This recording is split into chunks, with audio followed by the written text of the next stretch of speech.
नमस्कार, न्यूज की पाठशाला में आप सभी का स्वागत। मैं हूं सुशांत सिन्हा। वो पाठशाला जहां सबकी क्लास लगती है। खबर का हर चैप्टर विस्तार से खोलता हूं ताकि आप उस खबर के मास्टर होकर निकलें। और न्यूज का इकलौता फैमिली शो, क्योंकि खबर उस अंदाज में है कि आपको क्या बच्चों को भी समझ में आएगी और आपको कोई पढ़ा नहीं पाएगा, क्योंकि आप पाठशाला में पढ़े होंगे। तो शुरू करते हैं आज की पाठशाला।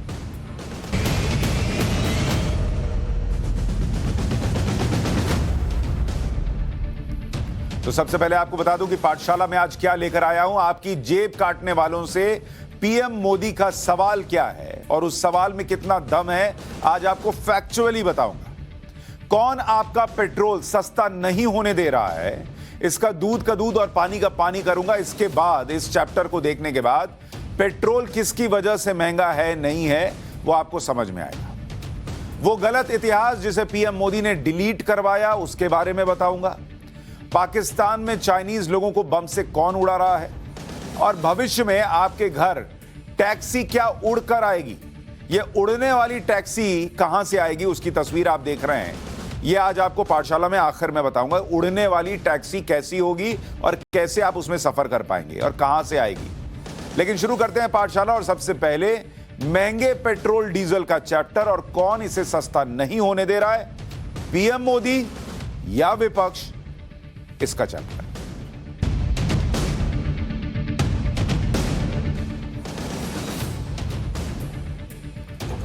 भाई, इस देश में गाहे बगाहे रह रहकर पेट्रोल और डीजल पर बहुत हंगामा होता है।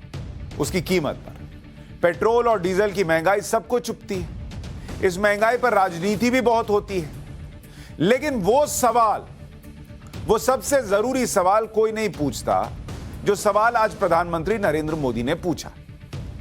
और यह सवाल पीएम मोदी ने तब पूछा जब कोरोना काल में अगली लहर आ रही है नहीं आ रही है, इसको लेकर तमाम मुख्यमंत्रियों से चर्चा चल रही थी। तो प्रधानमंत्री ने पूछा कि जब 3 नवंबर 2021 को केंद्र सरकार ने पेट्रोल और डीजल पर एक्साइज ड्यूटी घटा दी, तो उसके बाद भी कुछ राज्यों ने अपने यहां पर वैट कम करके जनता को राहत क्यों नहीं दी।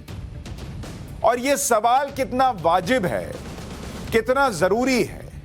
वो लोग जो पेट्रोल डीजल की महंगाई पर आपके साथ होने की बातें करते हैं, वो आपके लिए सोच भी रहे हैं या नहीं, उसको एक्सपोज करने वाला सवाल है। और मैं अभी आंकड़े दिखाऊंगा पेट्रोल डीजल पर, लेकिन जरा देखिए और बहुत गहराई से आज इस पूरे चैप्टर को समझिएगा, तब आपको समझ में आएगी बात। पीएम ने कहा 3 नवंबर 2021 की तारीख थी। इस तारीख में, इसको नोट कर लीजिए, केंद्र सरकार ने एक्साइज ड्यूटी घटा दी। एक्साइज घटाया केंद्र ने। भाई, केंद्र ने कितनी एक्साइज घटाई? पेट्रोल पर 5 रुपया कम कर दिया, 5 रुपीज, और डीजल पर 10 रुपया घटा दिया, 10 रुपीज। ये केंद्र ने घटा दिया सीधा सीधा, 5 रुपया और 10 रुपया।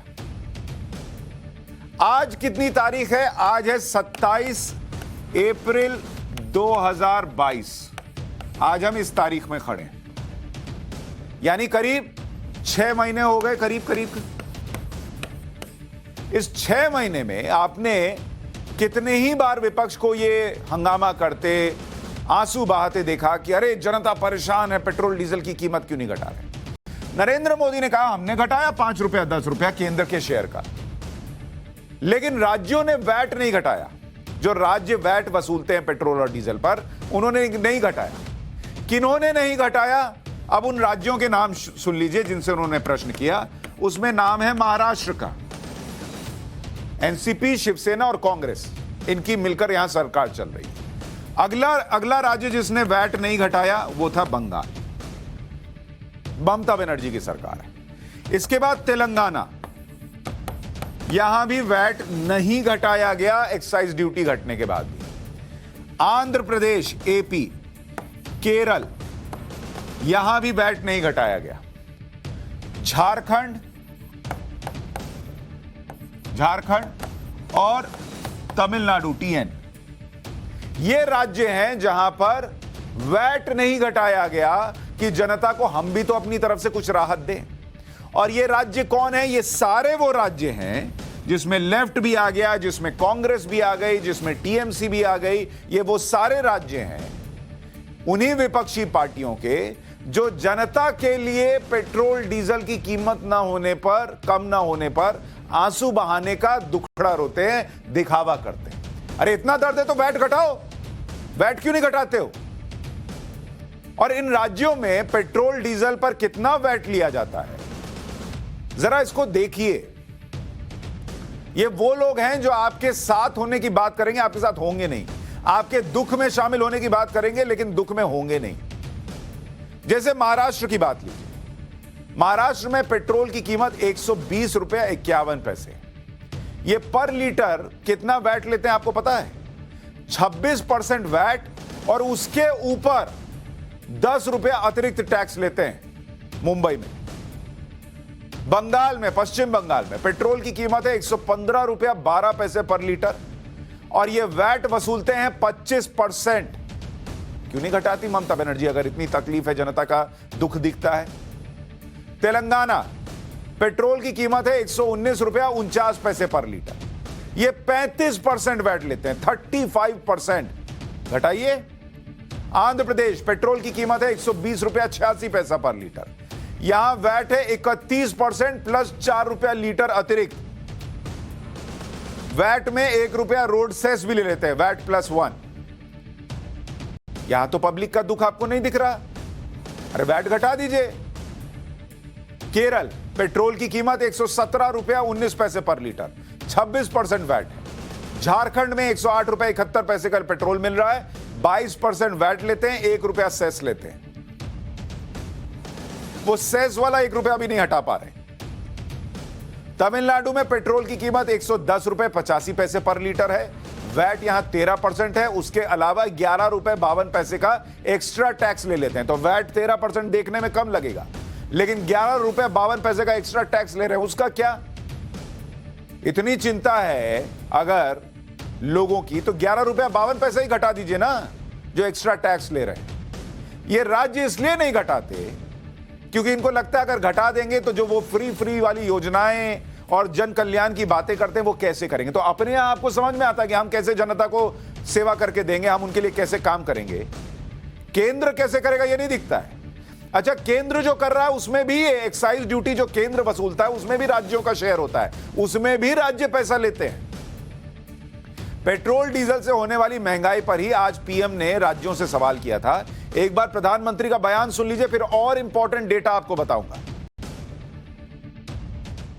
जैसा हम जानते हैं कि पिछले साल नवंबर महीने में वैट कम करने की बात की थी, सबको मैंने प्रार्थना की थी, लेकिन कई राज्य, मैं यहां किसी की आलोचना नहीं कर रहा हूं, मैं सिर्फ आपसे प्रार्थना कर रहा हूं, आपके राज्य के नागरिकों की भलाई के लिए प्रार्थना कर रहा हूं। अब जैसे उस समय 6 महीने पहले कुछ राज्यों ने बात को माना, कुछ राज्यों ने नहीं माना। अब कई राज्य जैसे महाराष्ट्र, पश्चिम बंगाल, तेलंगाना, आंध्र प्रदेश, तमिलनाडु, केरला, झारखंड, किसी न किसी कारण से उन्होंने इस बात को नहीं माना और उनके राज्य को, नागरिकों को बोझ कंटिन्यू रहा। मैं इस बात में नहीं जाऊंगा कि इस दौरान इन राज्यों ने कितना रेवेन्यू कमाया, लेकिन अब आपसे मेरी प्रार्थना है कि देश हित में आप पिछले नवंबर में जो करना था, 6 महीने डिले हो चुका है, अब भी आप अपने राज्य के नागरिकों को वैट कम करके इसका बेनिफिट पहुंचाइए। जहां मसला इस बात का आता है कि कितना हमको पावर मिल जाए, तो राज्य कहते हैं फेडरल स्ट्रक्चर है, मतलब केंद्र और राज्य मिलकर देश चला रहे हैं। लेकिन जब जनता को राहत देने की बात आए तो केंद्र सारी राहत दे, केंद्र कोई एक्साइज ड्यूटी ही ना वसूले, इन लोगों का बस चले तो, लेकिन हम वैट में से 1 रुपया कम नहीं करेंगे। ये तो आप पब्लिक को धोखा दे रहे हो। अगर इतना चिंतित हो, अगर मान लीजिए केंद्र नहीं भी करता, उसने तो कर दिया 5 रुपया 10 रुपया, और उस एक्साइज में से भी आप हिस्सा लेते हो, कम से कम आप वैट में से कर दो, कहो कि भाई ये नहीं करते, इनको छोड़िए, हम करके आपको राहत दे रहे हैं। वो ईमानदारी कहां है? नरेंद्र मोदी कह रहे हैं 6 महीना लेट हो, अब तो कर दो। और दूसरे राज्यों में वैट कितना है ये देख लीजिए। महाराष्ट्र में 26% वैट है, जबकि यूपी में 19% वैट है। आप कैलकुलेट कीजिए, महाराष्ट्र में महाअघाड़ी की सरकार है, यूपी में योगी सरकार है, बीजेपी की सरकार है। यूपी महाराष्ट्र से बड़ा राज्य है, आबादी ज्यादा है, लेकिन वहां वैट घटा दिया गया, 19% पर है आज की तारीख में। महाराष्ट्र में अभी भी 26% है, और जो मुंबई में एक्स्ट्रा लेते हैं वो तो बताया ही आपको। बंगाल में 25% वैट है, गुजरात में 17% है। कंपैरिजन देख लीजिए। तेलंगाना में 35% है, बिहार में 23.5% है। आंध्र प्रदेश में 31% वैट है, तो कर्नाटक में 26% है। केरल में 26% है, तो हिमाचल में 17.5% है। झारखंड में 22% वैट वसूल रहे हैं, तो उत्तराखंड में 17% वसूल रहे हैं। तमिलनाडु में 30% से ज्यादा इफेक्टिव वैट है, हरियाणा में 23% है। इनकी कमाई कम नहीं हो रही है, लेकिन बीजेपी शासित राज्यों में केंद्र ने घटाया, तो बीजेपी शासित राज्यों में यहां घट गया, बड़े बड़े राज्यों में। लेकिन विपक्ष के राज्यों में नहीं घटा, उनको उतना ही पैसा चाहिए जितना आ रहा है, और पॉलिटिक्स अलग करनी है। हर 1 लीटर पेट्रोल पर वैट से कौन राज्य कितनी कमाई कर रहा है वो भी आपको बता देता हूं। 1 लीटर पेट्रोल जो बिकता है उस पर किस राज्य की कमाई है। 1 लीटर पेट्रोल पर कमाई देखिए, कौन कितना कमा रहा है, और वही कमाई यहां से दिल से निकल नहीं रही कि कम हो जाए। महाराष्ट्र जो है वो 1 लीटर पेट्रोल पर सबसे ज्यादा कमाता है, 32 रुपया, 32 रुपीज की कमाई होती है। अरे इतनी चिंता है पब्लिक की, 20 रुपया कर दीजिए, 12 रुपया हटा दीजिए, पब्लिक बम बम, 12 रुपया घट गया। फिर पूछिए नरेंद्र मोदी से कि आप और क्यों नहीं घटाते।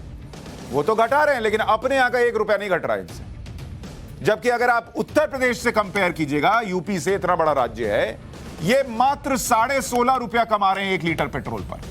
देख रहे हैं फर्क? उत्तर प्रदेश की आबादी 22 करोड़ की है, 22 करोड़ प्लस। कहने को तो योगी आदित्यनाथ कह सकते हैं कि हम क्यों घटाएं भाई, हमको 22 करोड़ लोगों के लिए कल्याण योजनाएं चलानी है, हम नहीं घटाएंगे क्योंकि हमको इस पैसे की ज्यादा जरूरत है। 16.5 रुपया है, हम भी 32 लेंगे। नहीं, उन्होंने घटा दिया, लेकिन जो उनसे छोटा राज्य है वो 32 रुपए का 32 रुपए ही लेगा। आंध्र प्रदेश कितनी कमाई करता है भाई? आंध्र प्रदेश 1 लीटर पेट्रोल पर 31 रुपया 59 पैसा कमाता है, 31 रुपया 59 पैसा। और उत्तराखंड कितना कमाता है भाई? अगर आप उससे कंपैरिजन कर लीजिए एक और बीजेपी शासित राज्य से, उत्तराखंड कमाता है मात्र 14 रुपया 51 पैसा 1 लीटर पेट्रोल पर। तो जब वो 14 रुपया कमा के अपना काम चला पा रहा है, तो अगर जनता के बारे में सोचते हो तो आप क्यों नहीं कम करते ये 31.5 रुपया? क्यों?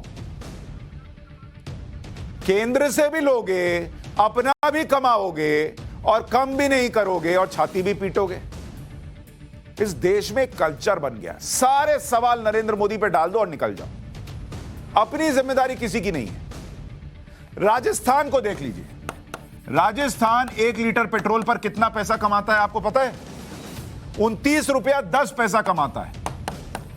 भाई इतनी चिंता है राहुल गांधी को, कहें 9 रुपया 10 पैसा घटा दो, तुम 20 रुपया कमाओ, चलाओ, 9 रुपया तो कम हो जाएगा। नहीं। गुजरात कोई छोटा राज्य तो नहीं है। गुजरात 1 लीटर पेट्रोल पे कितना कमाता है? 16 रुपया 56 पैसा। अब आप बताइए, उनका 16.5 रुपया में काम चल जा रहा है, राजस्थान का क्यों नहीं चलता? राजस्थान भी कम कर दे, 13 रुपया, लोग बम बम, बल्ले बल्ले हो जाएगी। केरल को देखिए, केरल एक और लेफ्ट का राज्य है भाई, लेफ्ट यहां पर सरकार चला रही है। ये कमाते हैं 27 रुपया और 24 पैसा, 27 रुपया 24 पैसा 1 लीटर पेट्रोल पे कमाते हैं। और अगर आप हिमाचल प्रदेश से कंपेयर कीजिएगा, हिमाचल प्रदेश से, तो वो कमा रहा है 16 रुपया 60 पैसा 1 लीटर पेट्रोल पे। तो लेफ्ट के जो महान विचारक बैठे रहते हैं, लेफ्ट के जो महान अर्थशास्त्री बैठे रहते हैं, वो दुनिया को और देश को बताएं कि ये 27 रुपया 24 पैसा में से 1 नया पैसा घटाने में उनकी छाती क्यों फटती है। बताएं देश की जनता को, बंगाल देख लीजिए, बंगाल 1 लीटर पेट्रोल पर कितना पैसा कमाता है? 26 रुपया 24 पैसा। और यही असम, जो बहुत दूर नहीं है, वो कमाता है 1 लीटर पेट्रोल पे 17 रुपया 38 पैसा। तो कोई ममता बनर्जी से पूछे कि अगर असम का काम 17 रुपया में चल सकता है तो आपका 26 रुपया में से 5 रुपया घटाने में भी क्या जाता है? लेकिन ये लोग घटाएंगे नहीं, ये लोग भड़काएंगे, ये लोग आपको बताएंगे और जताएंगे कि हम तुम्हारे साथ हैं, देखो मोदी जी नहीं घटा रहे। अरे देश का भी तो सोचिए भाई, देश की जनता का भी तो सोचिए। जिन राज्यों का जिक्र प्रधानमंत्री मोदी ने किया, वैट से उनकी कमाई कितनी हो रही है ये तो आपको बता दिया मैंने।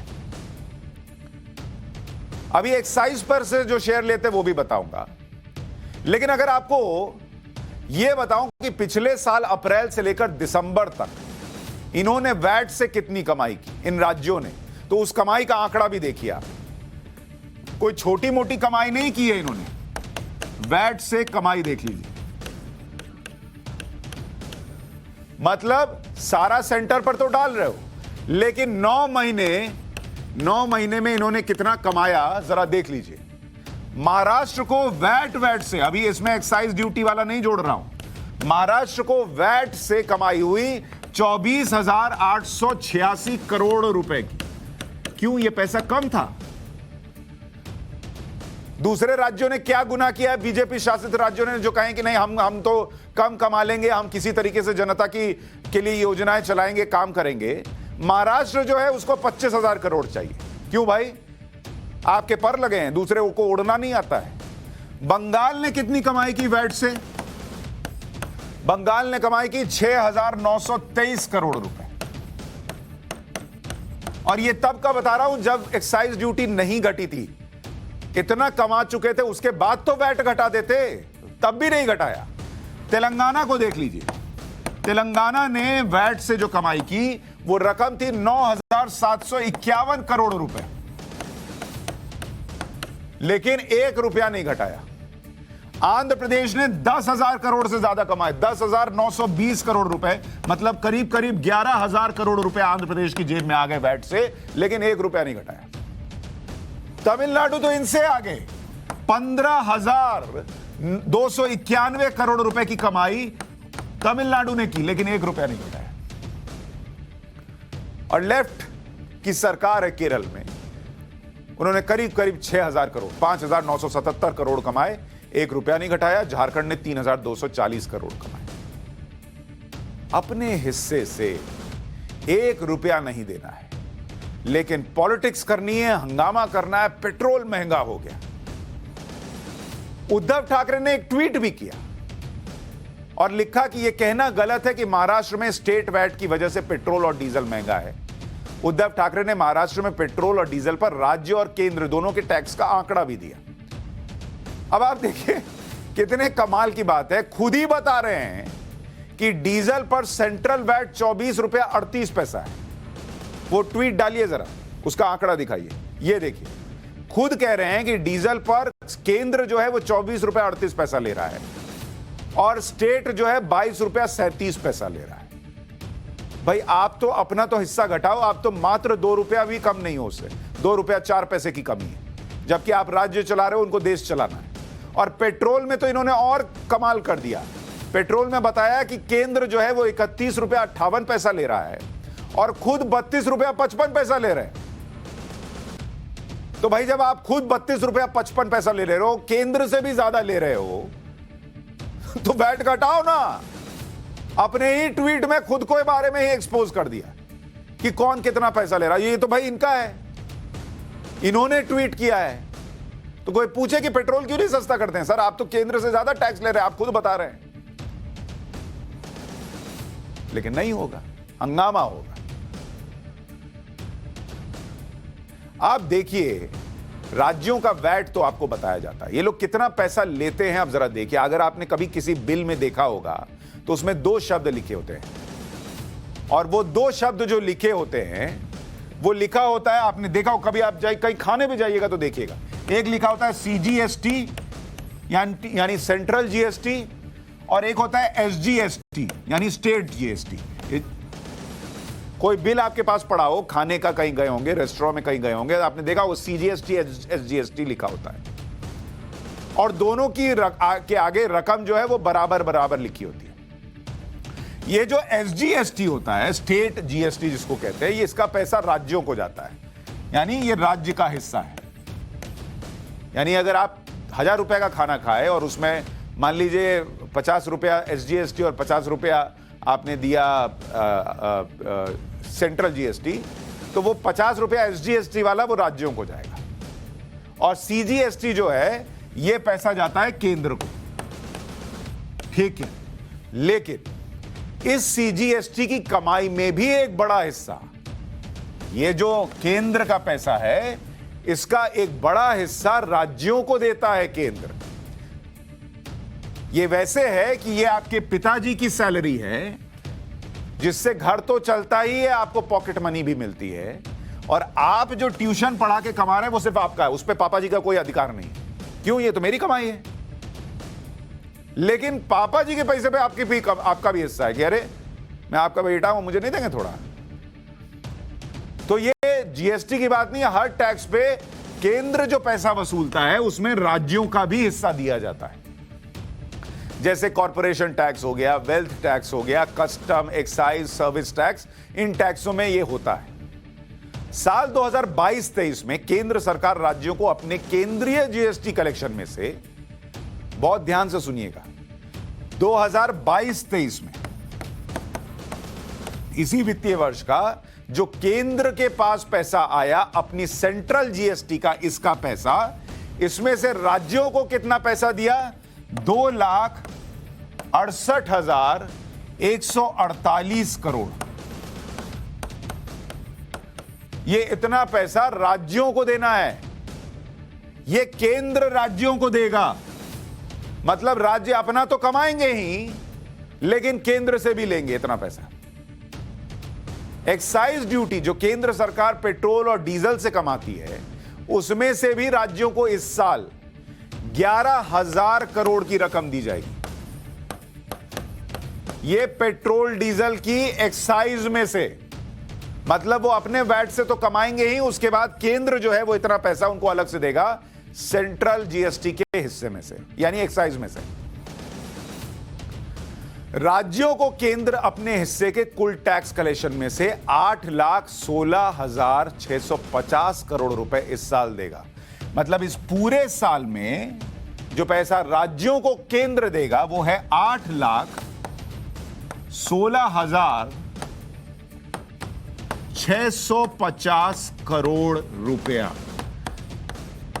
अब आप इसको सोचिए कि वो लोग जो छाती पीट रहे हैं कि पेट्रोल डीजल सस्ता नहीं हो रहा, आपके मन में ये भर सकते हैं कि भाई हमारे पास तो वैट ही है, वैट नहीं लेंगे तो आपको कैसे सुविधाएं देंगे, आपके लिए कैसे काम करेंगे।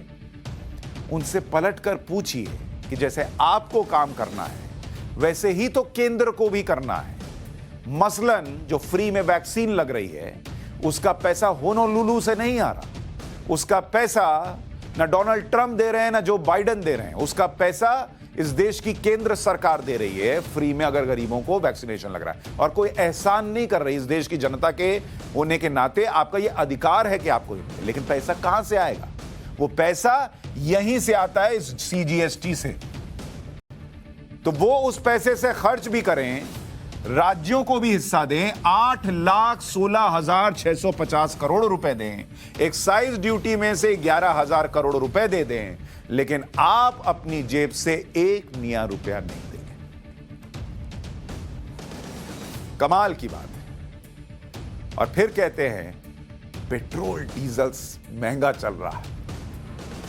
पीएम ने जब वैट घटाने की बात की तो उद्धव ठाकरे को यह बात चुभ गई, ममता बनर्जी को यह बात चुभ गई, कांग्रेस को यह बात चुभ गई। सब कहने लगे कि जीएसटी का हिस्सा नहीं देते और वैट कम करने को कह रहे। इन राज्यों को यह भी समझना होगा कि उन्होंने साल दर साल अपना कर्ज भी केंद्र सरकार के ऊपर थोपा है। इन राज्यों पर 31 मार्च 2021 तक केंद्र की उधारी कितनी है पता है? जैसे महाराष्ट्र है, उसने केंद्र से 20,530 करोड़ रुपए का कर्जा ले रखा है अलग अलग योजनाओं के नाम पे। तो केंद्र पैसा भी दे, कर्जा भी दे। अभी कुछ दिन पहले भगवंत मान को देखे थे ना, गए थे कि हमको 1 लाख करोड़ दे दीजिए, हमको जरूरत है पंजाब चलाने के लिए। मतलब केंद्र पे इन लोगों का पूरा अधिकार है, लेकिन इनके पैसे पे इनके खुद की जनता का अधिकार नहीं। झारखंड 4,985 करोड़ का कर्ज केंद्र से लिए हुए, तमिलनाडु 27,506 करोड़, केरला ने 14,972 करोड़ रुपए का कर्ज ले रखा है, बंगाल ने 20,000 करोड़ से ज्यादा, आंध्र प्रदेश ने 20,000 करोड़ से ज्यादा, तेलंगाना ने 3,342 करोड़ रुपए ले रखा है। तो अगर इतना वैट वसूल रहे हैं, एक्साइज ड्यूटी का भी पैसा ले रहे हैं, सेंट्रल जीएसटी से भी ले रहे हैं, तो कम से कम कर्जा ही चुका दीजिए, फिर कहिए कि आप कम कीजिए। ये सब जोड़ दीजिए तो कुल मिलाकर 1,10,000 करोड़ रुपए सिर्फ इन 7 राज्यों पर केंद्र सरकार के बनते हैं, और ये साल दर साल बढ़ता जा रहा है। औसतन ये राज्य हर साल 200 करोड़ रुपए से लेकर 900 करोड़ रुपए की उधारी ले लेते हैं। लेकिन इस पूरी कहानी में सिर्फ केंद्र सरकार और राज्य सरकार नहीं है, तेल कंपनियां भी हैं। और तेल कंपनियों की कहानी आपको इसलिए बता रहा हूं ताकि आपको समझ में आए कि देश के लिए कितना जरूरी है इस पूरी बात को समझना। 2014 से पहले तेल कंपनियां घाटे में होती थी, लेकिन आज की तारीख में तेल कंपनियां प्रॉफिट में हैं। 2012-13 में जो स्थिति थी, अगर आपको बताऊं, 2012-13, ये आपको तेल कंपनियों का बता रहा हूं।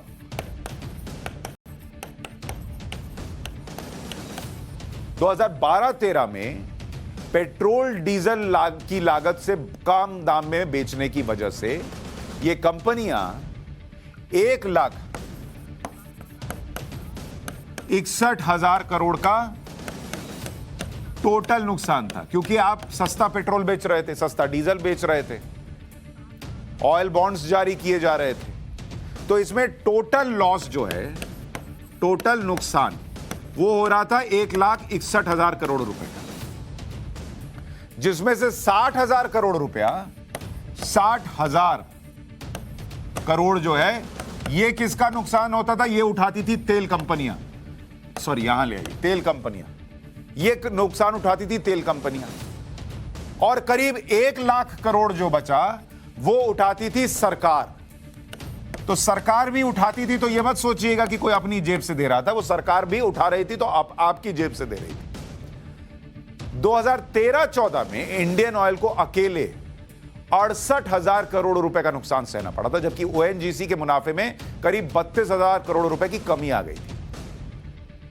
यहां आपको यह भी समझना होगा कि तेल कंपनियां क्योंकि सरकारी कंपनियां हैं, इसलिए उनको होने वाला नुकसान आखिर में सरकार की जेब से जाता है, और सरकार आपके ही टैक्स के पैसे से उस नुकसान की भरपाई करती है।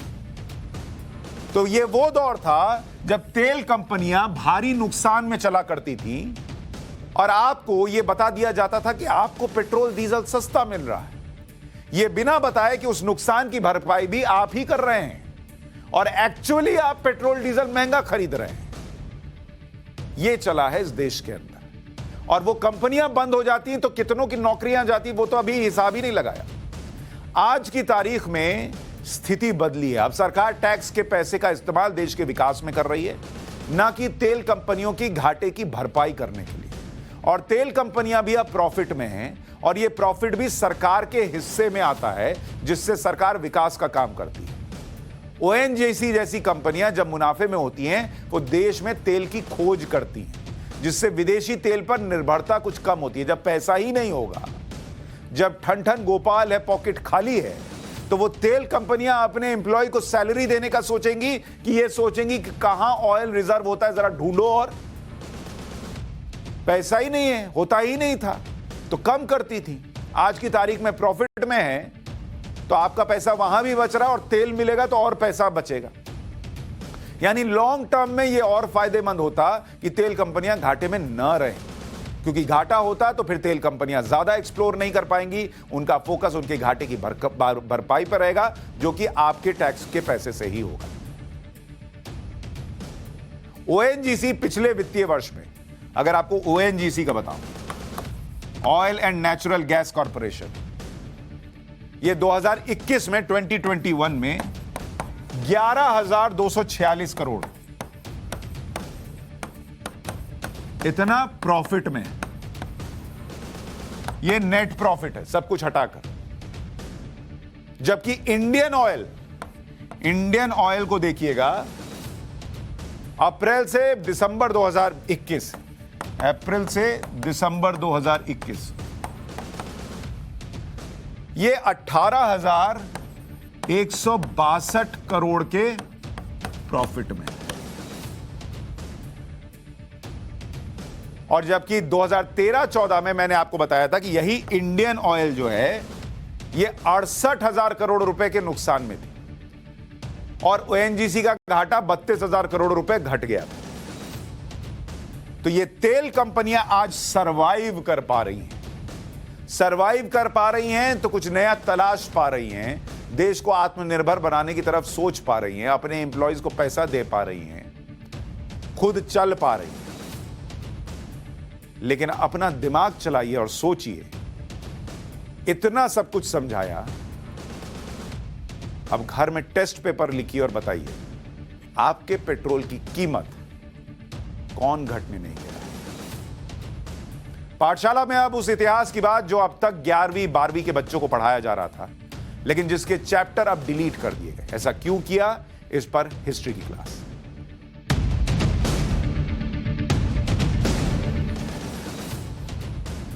दो 2022-23 के सत्र के लिए सीबीएसई ने अपने सिलेबस में कुछ बदलाव किए। क्लास 9th से लेकर 12th तक के सिलेबस से कुछ चैप्टर हटा दिए गए और कुछ विषयों को जोड़ा भी गया। क्या क्या हटाया गया है पहले ये आपको बता देता हूं। 12th क्लास में पॉलिटिकल साइंस के सब्जेक्ट से गुटनिरपेक्ष आंदोलन और शीत युद्ध का चैप्टर हटा दिया गया। इतिहास की किताब से मुगल अदालतों के इतिहास का चैप्टर हटा दिया गया। 12वीं की क्लास में the Mughal court reconstructing histories through chronicles नाम से चैप्टर है। इसमें कैसे मुगलों का गुणगान किया गया है ये आपको आगे बताऊंगा। 11वीं की क्लास में इतिहास की किताब से सेंट्रल इस्लामिक लैंड्स का चैप्टर भी हटा दिया गया। इसमें अफ्रीकी एशिया क्षेत्र में इस्लामिक साम्राज्य के उदय के बारे में बताया गया। इस्लामी इतिहास, मुस्लिम समाज, अरबी समाज, पैगंबर मोहम्मद और खिलाफत के बारे में बताया गया। 10वीं की क्लास में फूड सिक्योरिटी के चैप्टर से कृषि पर वैश्वीकरण के प्रभाव का टॉपिक हटा दिया गया। ऐसा पहली बार नहीं है कि सीबीएसई के सिलेबस से कुछ चैप्टर्स को हटाया गया। सीबीएसई के अधिकारियों के मुताबिक national council of educational research and training की सिफारिश पर सिलेबस में बदलाव किया गया। 12वीं की क्लास में हिस्ट्री की बुक से the Mughal court reconstructing histories through chronicles वाले चैप्टर को हटाया गया। इस चैप्टर में मुगल शासकों का गुणगान किया गया था। पेज नंबर 229 से 230 में यह बताया गया कि कैसे चित्र बनाने को लेकर मुगल शासकों और मुसलमान रूढ़िवादी वर्ग में अक्सर तनाव रहता था, लेकिन समय के साथ सबने इस्लाम की अपने अपने तरीके से व्याख्या की। पेज नंबर 230 पर अकबर बादशाह का एक मुख्य उद्देश्य राज्य को धार्मिक रूढ़िवादियों के नियंत्रण से मुक्त करना था, यह बताया गया। मतलब कैसे मुगल शासक महान थे और कैसे उस जमाने में वही सब कुछ कर रहे थे, यह बताया जा रहा था। पेज नंबर 231 आईने अकबरी में मुगल साम्राज्य को हिंदुओं, जैन, बौद्धों और मुसलमानों की भिन्न भिन्न आबादी वाले तथा एक मिश्रित संस्कृति वाले साम्राज्य के रूप में प्रस्तुत किया गया। मुगलों ने कैसे तलवार की नोक पर धर्म परिवर्तन कराया, यह नहीं बताया। कैसे सब मिलजुल कर रह रहे थे, यह बताया। पेज नंबर 232 दरबारी इतिहासकारों के हवाले से कहा गया कि मुगल राजाओं को सीधे ईश्वर से शक्ति मिलती थी। ये बच्चे पढ़ रहे थे, सीधे ईश्वर मुगल राजाओं को शक्ति देता था। पेज नंबर 233 इसमें एक तस्वीर छपी है जिसमें जहांगीर का चित्र बना है और वो अपने पिता अकबर की तस्वीर हाथ में लेकर खड़ा है। अकबर को सफेद रंग की पोशाक में दिखाया गया है। अकबर को लार्जर देन लाइफ दिखाने के लिए अकबर की तस्वीर के पीछे एक गोलाकार आकृति है, जैसे अकबर कोई ओजस्वी पुरुष हो, जैसे नहीं बनाते कि ओजस्वी उसके पीछे से लाइट निकल रही हो, उस तरीके की तस्वीर दिखाई गई। क्या था अकबर में ऐसा कि लाइट मार रहा था? ये तो वो इतिहासकार थे जो आपकी आंखों में लाइट मार के सच देखने नहीं दे रहे थे। इसी चैप्टर के पेज नंबर 233 में सुलह कुल यानी पूर्ण शांति का जिक्र किया गया है। यह बताया गया कि मुगल शासन की आधारशिला सुलह कुल की ही है। इसी पेज पर यह भी लिखा है कि मुगल शासक सभी धर्मों के लोगों को साम्राज्य का हिस्सा मानते थे। बादशाह सभी धार्मिक और नरजातीय समूहों से ऊपर होता था। इनके वो अलग अलग धर्मों के बीच मध्यस्थता कराता था और यह सुनिश्चित करता था कि न्याय और शांति बनी रहे। यह भी दावा किया गया कि मुगल काल में सभी धर्मों को अभिव्यक्ति की स्वतंत्रता थी, बस शर्त यही थी कि वो आपस में नहीं लड़ेंगे। मतलब मुगल कितने शांति प्रिय थे, मतलब उनकी शांति को लेकर जो अवधारणा थी, जो मोहब्बत थी, शांति थी, जितने सेक्युलर थे, ये सब अंदर तक बस जाना चाहिए, ये पढ़ाया जा रहा था। और मैंने अभी तो कम किया है, फिर हिस्ट्री की क्लास शुरू करूंगा। मैंने आपको बताया था कि मुगलों का दिमाग कैसे दौड़ता था कि कैसे पूरा कब्जा ले, और उसके लिए तलवार ऐसे हन हन लहराते थे। और औरंगजेब तो क्या करता था वो सबको पता है। इसी चैप्टर के पेज नंबर 234 पर मुगल शासकों को सबसे बड़ा सेक्युलर और हिंदू प्रेमी दिखाने की कोशिश की। पेज नंबर 234 पर जो लिखा वो भी बता देता हूं। सभी मुगल बादशाहों ने उपासना स्थलों के निर्माण और रखरखाव के लिए अनुदान दिए। यहां तक कि युद्ध के दौरान जब मंदिरों को नष्ट कर दिया जाता था तो बाद में उनकी मरम्मत के लिए अनुदान जारी किए जाते थे। ऐसा हमें शाहजहां और औरंगजेब के शासन में पता चलता है, यह पढ़ाया जा रहा है।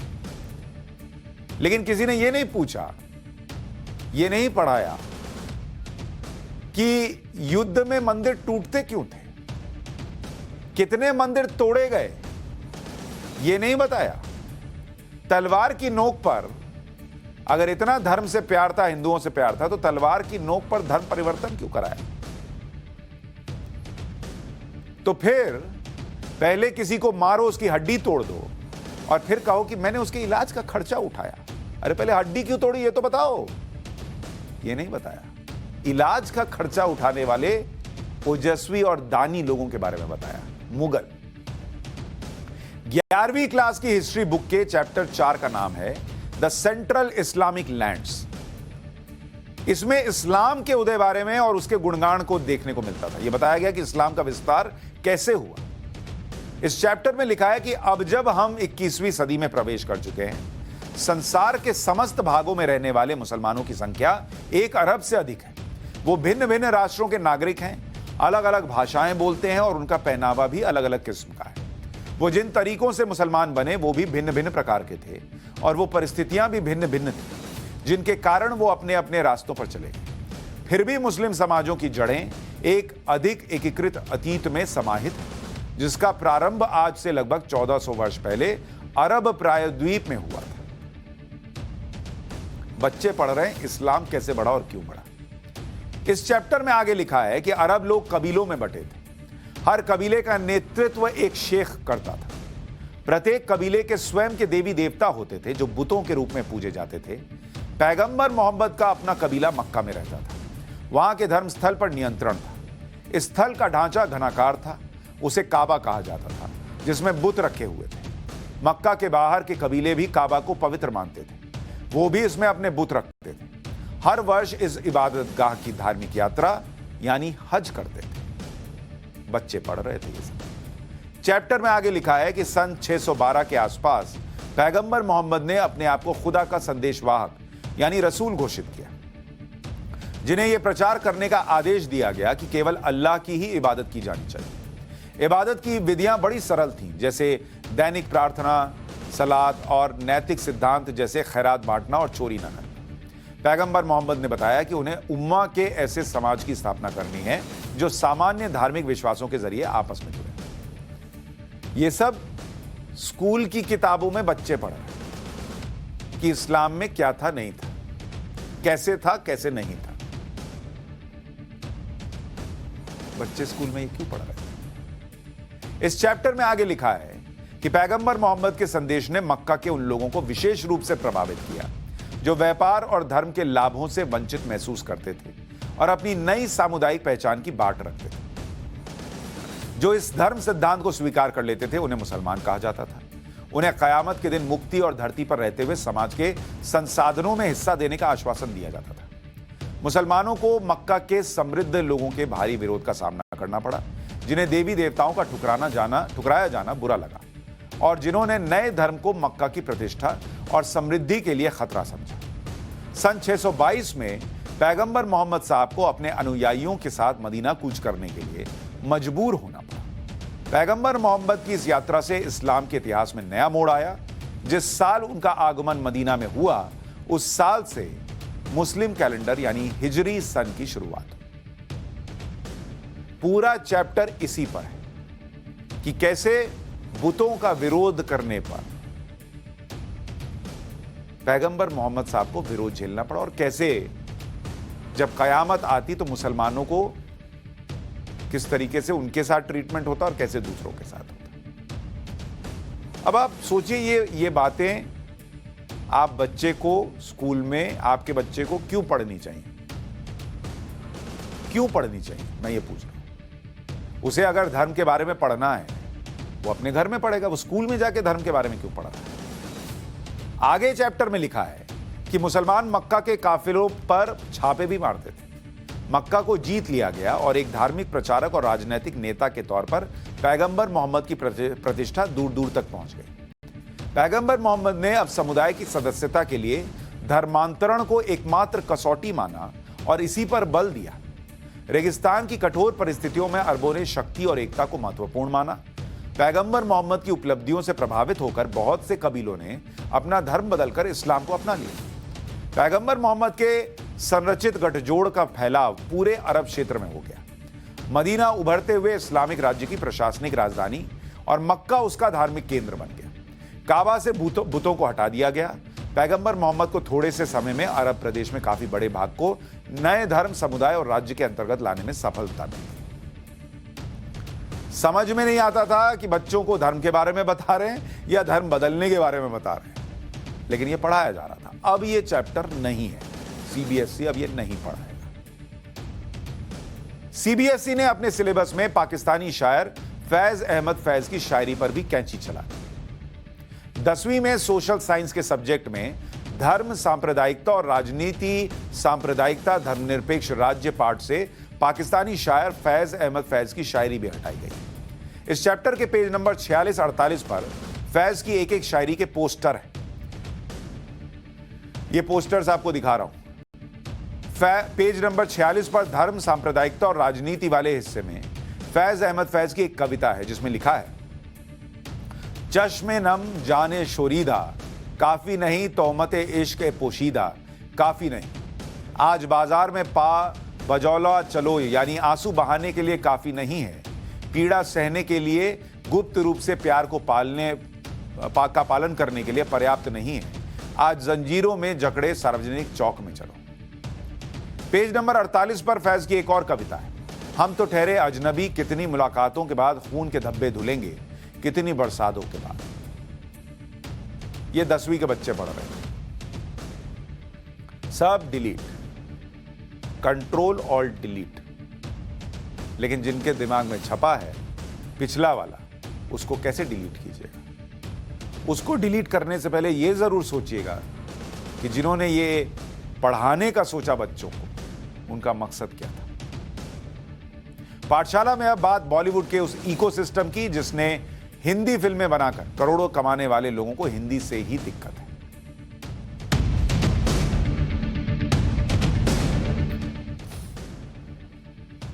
टाइम्स नेटवर्क के इंडिया इकोनॉमिक कॉन्क्लेव में बॉलीवुड अभिनेता नवाजुद्दीन सिद्दीकी ने जब उनसे ये पूछा गया कि वो बॉलीवुड में कौन सी 3 चीजें बदलना चाहते हैं, तो उन्होंने जवाब दिया और वो जवाब सोशल मीडिया पर वायरल है। नवाजुद्दीन सिद्दीकी के इस बयान ने यह बहस भी छेड़ दी कि हिंदी फिल्मों के इकोसिस्टम पर इंग्लिश हावी क्यों है भाई। सबसे पहले नवाजुद्दीन सिद्दीकी ने जो जवाब दिया उसको सुनिए। मैं बॉलीवुड में 3 चीजें चेंज करूंगा। या आपके पास 3? एक तो नाम ही चेंज करूंगा। ये नाम क्या रखेंगे? हिंदी फिल्म इंडस्ट्री रखो यार। हाँ ठीक है। ओके। हाँ। दूसरा दूसरे जो हमारे पास जो स्क्रिप्ट आती है रोमन में आती है, उसको याद करना बहुत मुश्किल हो जाता है। तो मैं देवनागरी में मांगता हूँ, देवनागरी में दो स्क्रिप्ट। तो स्क्रिप्ट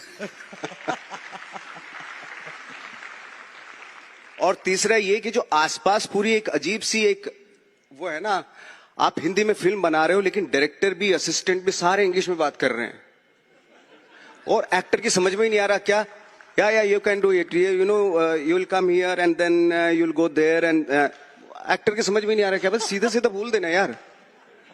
उससे क्या हो, परफॉर्मेंस पर असर पड़ता है। यू नो आधा आधा अधूरा सुनाई देगा ना।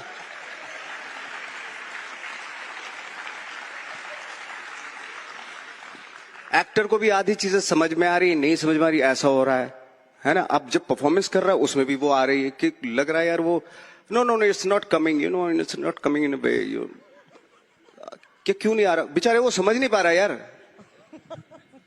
तो ये हो रहा है। तो ये सारा जो माहौल है ना, जैसे साउथ का एक अच्छी बात है, साउथ में क्या तमिल में बात करते हैं, प्राउड फील करते हैं, कन्नड़ है, कन्नड़ प्राउड फील करते हैं। अब सारे वहां पे राइटर्स वो भी कन्नड़ में बात कर रहे हैं, जो स्क्रीन प्ले राइटर वो भी कन्नड़ है ना, जो सारे लोकल हैं, जो आपका मेकअप कर रहा है वो भी वहीं का है, सब हर मतलब डायरेक्टर भी कन्नड़ में बात कर रहा है, तमिल में बात कर रहा है या मलयाली में बात कर रहा है। तो उनका जो माहौल बनता है ना, वो डेफिनेटली कुछ ना कुछ तो क्रिएट होगा ना उनका। सबको समझ में आ रहा है सबकी बातें। हमारे यहां पे सिर्फ ऐसा है कि हिंदी फिल्म इंडस्ट्री में ऐसा है, बॉलीवुड में ऐसा है कि डायरेक्टर पता नहीं कौन से टेंडेंसी पे बात कर रहा है, असिस्टेंट कुछ यू नो अपनी खीर बना रहा है, एक्टर बिल्कुल अकेला खड़ा हुआ है। एक जो अच्छा एक्टर है, थिएटर का एक्टर भी, कुछ बेचारे को इंग्लिश नहीं आ रही, लेकिन समझ ही नहीं पा रहा, ये इधर उधर देख रहा है, क्या वो कह रहा है, क्या चल क्या, उसी कैरेक्टर के बारे में बात कर रहा हूं, उसको समझ भी नहीं आ रहा। नवाजुद्दीन सिद्दीकी पूरे बॉलीवुड से पूछ रहे हैं कि जब फिल्में हिंदी में बनती तो हिंदी में बात करो ना भाई, दिक्कत क्या है, हिंदी से क्या दिक्कत है, अंग्रेजी झाड़ने से क्या मिलेगा। नवाजुद्दीन सिद्दीकी ने साउथ की फिल्मों का उदाहरण दिया। शायद यह भी एक वजह है कि बॉलीवुड का प्रभाव कम होता जा रहा है और बॉलीवुड की फिल्में साउथ की फिल्मों के आगे अब टिक नहीं रही। पिछले 6 महीने में जो फिल्में पैन इंडिया जबरदस्त हिट रही, उसमें 3 फिल्में साउथ की हैं। RRR 1100 करोड़ रुपए की कमाई की है और मूल भाषा जिसमें वो फिल्म बनी है वो तेलुगु है। KGF चैप्टर 2 930 करोड़ रुपए की कमाई इसने की है और पुष्पा द राइज 365 करोड़ रुपए की कमाई। तो दक्षिण की फिल्में, जो अगर आप इस हिसाब से चलिए जो नवाजुद्दीन कह रहे थे कि जब अपनी भाषा में फिल्में बना रहे हैं, बात कर रहे हैं, तो वो इस तरह से बन रही हैं कि उसका प्रभाव दिख रहा है और वो कमाई में भी दिख रहा है। लेकिन आप बॉलीवुड कहते हैं, हिंदी फिल्मों के नाम पर कमाते हैं, लेकिन हिंदी बोलने में दिक्कत होती है। जिसके नाम पे कमा रहे हैं उसको इज्जत तो दीजिए। पाठशाला में आज के लिए इतना ही। नमस्कार।